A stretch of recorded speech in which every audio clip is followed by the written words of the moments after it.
Alors on va voir maintenant la réglementation acoustique et comment adapter un bâtiment aux normes acoustiques. Donc pour les bâtiments d'habitation collectif et les établissements recevant du public. Évidemment, ça fonctionne aussi pour une maison d'habitation, à un degré moindre, mais bien sûr, une maison doit être conforme aux normes acoustiques.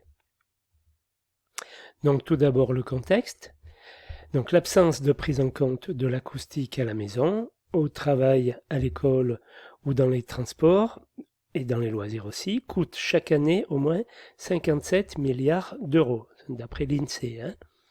En frais de santé, en absentéisme, en diminution de la productivité, en retard scolaire, etc.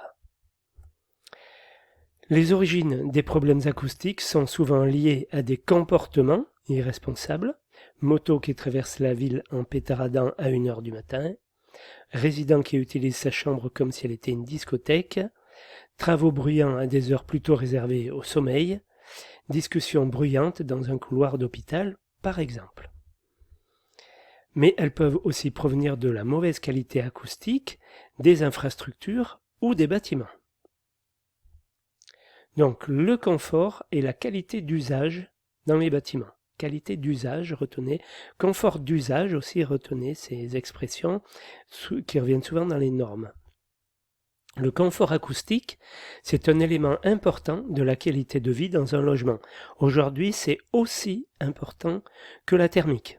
Le client final, il est au moins autant intéressé et je dirais inquiet vis-à-vis du confort acoustique que de l'isolation de sa maison. Or, environ 54% des ménages qui vivent dans des villes de plus de 50 000 habitants se déclarent gênés par le bruit. Les sources de bruit sont multiples et les nuisances sonores peuvent entraîner une gêne, des troubles de la vigilance, de l'attention, de l'apprentissage et affecter la santé, que ce soit par le stress, des troubles du sommeil, des pathologies cardiovasculaires, etc. Afin de limiter l'exposition des personnes au bruit, différentes réglementations complémentaires existent dans le domaine de l'acoustique des bâtiments, qui s'adressent aux maîtres d'ouvrage des bâtiments, caractéristiques acoustiques des bâtiments, aux maîtres d'ouvrage des infrastructures de transport routier ou ferroviaire, création ou aménagement d'infrastructures, et aux occupants, bruit de voisinage, entre autres.